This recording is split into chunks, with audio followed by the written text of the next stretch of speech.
Imagine a digital asset that survived a bruising 5-year legal death match with the United States government. And then imagine that same network narrowly dodging a catastrophic hack thanks to a catch by an autonomous AI. Yeah, and now attempting to completely rewire the operating system of global finance. Right, exactly. Yeah. All while racing to make itself mathematically proofed against future quantum computers. I mean, when you lay it out like that, it sounds like, the plot of a cyberpunk novel. Oh, totally. But we are actually looking at the day-to-day reality of the XRP Ledger in 2026. So today we're doing a deep dive. We are opening up a massive stack of sources. We've got 2026 strategic market analyses, official Ripple roadmaps, legal postmortems, exchange distribution data, and some pretty terrifying technical vulnerability reports. Yeah, those are wild. Right. And our topic today is the transformation of the XRP Ledger, or XRPL. We are tracking how it's evolving from just a simple cross-border payment token into a fully regulated, quote, institutional DeFi operating system. And the mission for this deep dive is to unpack the mechanics of that shift. We're going to look at how this specific blockchain is trying to merge the decentralized, permissionless transparency of crypto with the incredibly strict compliance rules of traditional banking. Exactly. And if you are listening to this, whether you're a casual learner just trying to make sense of the new financial headlines or a professional catching up on digital asset maturity, this deep dive is your shortcut to understanding the new financial internet. It's the foundation of where things are heading. It really is. So we have to start with the foundational shift, because before we look at the software they are deploying today, we really have to understand the legal clearance that allows them to build it in the first place. Right. The lawsuit. Yeah, I'm looking through these legal postmortems, and the shadow of the SEC lawsuit over Ripple Labs is massive. It was an existential threat hanging over the network for half a decade. I mean, that cloud finally broke in August 2025 with Judge Annalisa Torres' ruling. And what was the core of that decision? So the core of her decision was that retail sales of XRP, meaning the blind bid and ask transactions when a regular person buys it on a public exchange, are not securities. Okay, wow. That's a huge distinction. Very huge.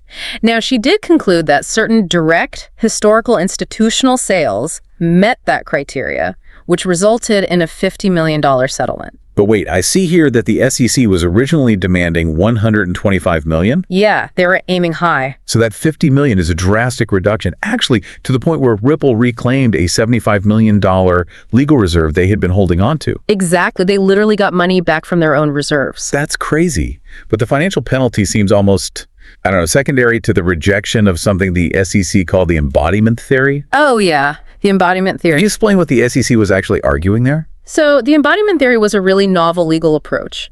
The SEC was essentially arguing that the digital token itself, like the literal lines of code representing an XRP token, embodied an investment contract. Wait, the code itself? Yeah, they were saying the asset and the promise of profit were inextricably linked at, a molecular level. I mean, that just seems logically flawed. To me, that sounds like buying an empty metal shipping container and the government telling you that the metal box itself is a legally binding share in the global shipping industry. That's a perfect analogy. Because the box is just a box. It's what you pack inside it and, how you sign the paperwork to move it that makes it a contract. That is a highly accurate way to visualize it. And Judge Torres agreed with that. She ruled that the asset is just an underlying asset. The circumstances of the sale dictate the legal status. Right. And by legally separating the token from the corporate actions of Ripple Labs, she provided the massive regulatory unlock the industry had been waiting for. And looking at the timeline in our sources, that ruling triggered a massive domino effect. Because by May 2026, we see a joint statement from the SEC and the CFTC officially classifying XRP as a digital commodity. Why is that specific label, commodity versus security, so critical for Wall Street? It really comes down to fiduciary duty. For years, U.S. pension funds, major insurers, and family offices have been watching the digital asset space. They want to allocate billions of dollars in capital. But they couldn't? Exactly. Because if an asset might suddenly be declared an unregistered security, they legally cannot touch it without risking massive lawsuits from their own clients. Oh, right. Because they're managing other people's money. Exactly. The digital commodity label basically provides a federal safe harbor. And it gets even deeper than just a label. According to these filings, in December 2025, the Office of the Controller of the Currency granted conditional approval for something called Ripple National Trust Bank. Yeah, that bridges the gap entirely. I mean, they are no longer just a software developer writing code for a decentralized ledger. They're an actual bank. With a federal trust charter, yes. They can offer fiduciary services and digital asset custody natively. They are weaving themselves into the actual fabric of the federal banking system. So the legal hurdles are cleared, the banking charter is in hand. Let's look at the actual architecture they're building to capture this institutional money. The documents refer to an institutional DeFi operating system. It's a massive pivot. And the first major technical deployment here is the XRPL EVM sidechain. Now, I know EVM stands for Ethereum Virtual Machine, but walk me through how a sidechain actually functions. Why not just build this on the main ledger? To understand the sidechain, you really have to understand what the main XRP ledger was originally designed to do, which is move value from point A to point B in about 3 seconds. Right, speed and efficiency. Yes. It is incredibly efficient, but it just wasn't built to host the heavy, complex, looping smart contracts that power modern decentralized finance. Ethereum, however, was built for that. Okay, so Ethereum has the infrastructure for the complex stuff. Exactly. And a massive community of developers already speaks Ethereum's coding language, which is called Solidity. So rather than forcing thousands of developers to learn a whole new language, they just built an annex. Precisely. The sidechain is an annex attached to the main ledger via a bridge, specifically the Axelar bridge. So developers can take the applications they already built for Ethereum and port them directly over to this new XRPL environment without rewriting the code. That's pretty smart. But there is a detail here about the economics of this annex that I want to flag. The sources mention they use bridged XRP as the gas asset. For someone not deep in crypto terminology, what does gas mean in this context? Think of gas as like a digital postage stamp. Every time a smart contract executes a command, whether that is trading a token or verifying a loan, it requires computing power. Right, and computing power isn't free. Exactly. The network charges a tiny fee to process that computation. So by using XRP as the gas asset, it means every single action on this new Ethereum-compatible sidechain requires the user to spend a fraction of an XRP to make it happen. Oh, wow. So it creates massive organic demand for the native token. It absolutely does. And the strategy seems to be working, because the sources show over 90 entities are already utilizing it. But the main ledger isn't just sitting idle either. No, not at all. Because the v3.1.0 update introduced a standard called the multi-purpose token, or MPT. The data shows this is entirely focused on real-world assets, like government bonds or real estate. Yeah, tokenizing the physical world. Why did they need a completely new token standard just to put a government bond on a blockchain? Because traditional fungible tokens are just too rudimentary. I mean, if you are issuing a meme coin, you just need a token that can be sent and received. No. But if you are Cubo Life Insurance, who, according to our sources, is currently using this ledger, and you are tokenizing a South Korean government bond, the legal requirements are intense. Like regulatory compliance stuff. Exactly. MPTs allow institutions to embed rich metadata and strict behavioral rules directly into the token's code. Okay, I'm seeing features listed here called deep freeze and clawback. Right, those are the behavioral rules. Imagine a tokenized bond is stolen by a sanctioned entity, or, say, a court orders the asset seized. In traditional crypto, you'd be out of luck. Exactly. In traditional permissionless crypto, once the asset is in a private wallet, it is untouchable. But with an MPT, the issuing institution has a cryptographic kill switch. So they can just turn it off. They can freeze the token so it cannot be moved, or literally claw it back to their own treasury. Wow. I mean, I can hear crypto purists screaming about decentralization right now. If a central bank can just claw back your asset, it defeats the entire philosophical premise of crypto, doesn't it? Philosophically, yes, absolutely. But practically, this is exactly what multi-billion-dollar institutions legally require. They need a safety net. Right. They cannot deploy client funds into an ecosystem where a single compromised password means the money is gone forever with zero legal recourse. Makes sense. Which brings us to the most complex piece of this architecture, the XLS-66 Lending Protocol. The documentation calls this native on-ledger credit markets using single-asset vaults. It's a mouthful. It really is. How does an institutional loan actually work on a blockchain? So a single asset vault is essentially a transparent digital lockbox. Let's say a major liquidity provider parks $50 million of stablecoins into this vault. Okay, following so far. The protocol is designed to facilitate fixed-term underwritten loans, but the key here is the separation of church and state. The underwriting, verifying the borrower's identity, checking their real-world credit score, managing the actual risk, all of that happens completely off-chain in traditional secure banking systems. So the bank still acts like a bank behind closed doors, but once they approve the loan off-chain, what happens on-chain? The on-chain protocol takes over the mechanics. The ledger mathematically enforces the loan contract. It distributes the funds from the vault. It tracks the interest accrual down to the second, and it automates the repayment schedule. So if you are listening to this and wondering why you should care about off-chain underwriting versus on-chain execution, think about your own pension or 401k. Yeah. Because this is the exact infrastructure that will soon be deciding how your retirement funds are risked, audited, and yielded. It's basically replacing the back-office armies of accountants with autonomous code. Yeah, that's exactly what it's doing. But instead of an open free-for-all, they require an amendment called credentials to interact. It acts less like a VIP rope at a club and more like a digital TSA pre-check embedded directly into the protocol. I love that analogy. Because the transaction literally will not process unless the metadata proves you have passed Know Your Customer compliance. It completely redefines the network. They are offering the speed and settlement guarantees of decentralized finance, but with the non-negotiable guardrails of legacy finance. Okay, so this highly regulated institutional gated community has been built. But let's pivot to the reality of the market, because infrastructure means absolutely nothing without liquidity. So true. Let's look at the actual distribution of XRP in 2026. Who actually holds the keys to this network? Well, the total circulating supply currently sits at 66.09 billion XRP. But the maximum supply is capped at 100 billion. So I'm looking at this pie chart, and there is a massive chunk of 33.9 billion XRP completely unaccounted for in the circulating supply. Where is it? That massive chunk is locked in Ripple's programmatic escrow system. It is basically a cryptographic time release mechanism. How does that work?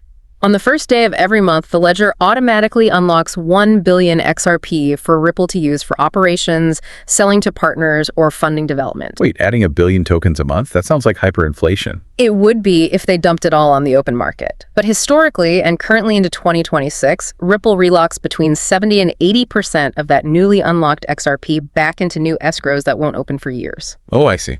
Yeah, so the actual net addition to the circulating supply is carefully managed to hover around 200 to 300 million a month. It creates predictability. Institutions need to know the exact inflation rate of the asset they are holding.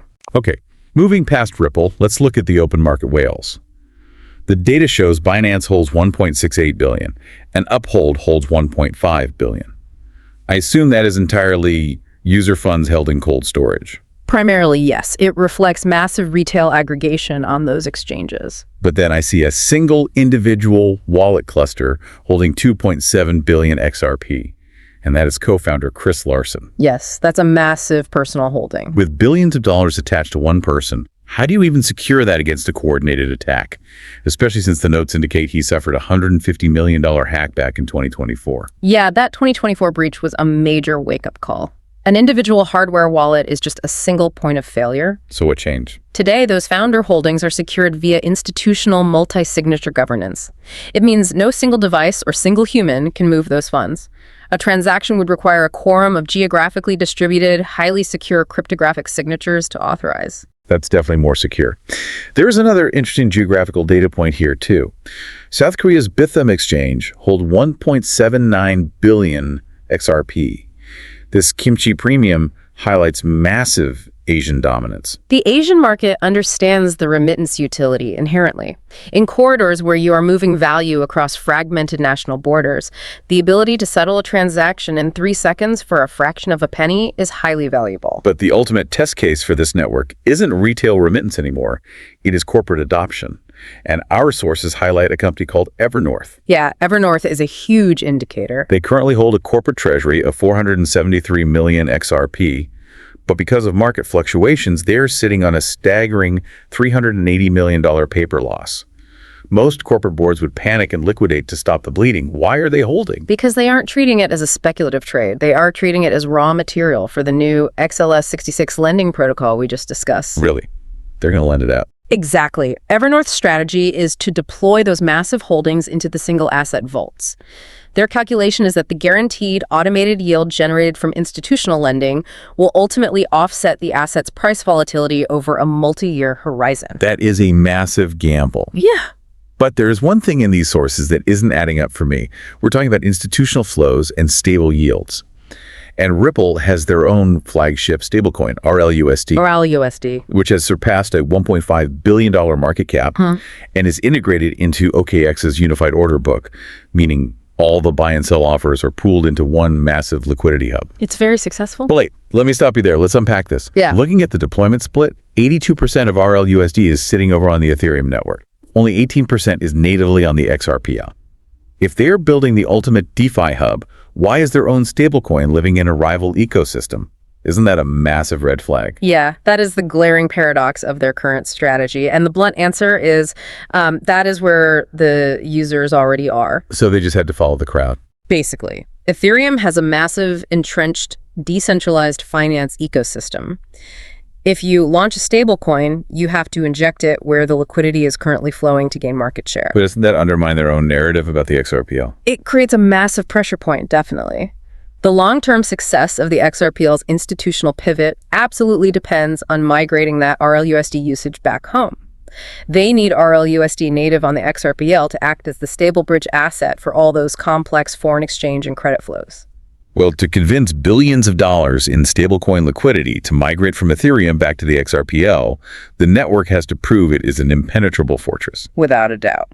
And according to the vulnerability disclosure reports in our stack, they almost suffered a catastrophic collapse in February 2026. It was an incredibly close call. A critical logic flaw was discovered in the code for a new ledger feature called the batch amendment. I am reading the technical breakdown, and it talks about a signature validation loop. Yeah. Can you explain how this bug actually functioned without using the developer jargon? Sure.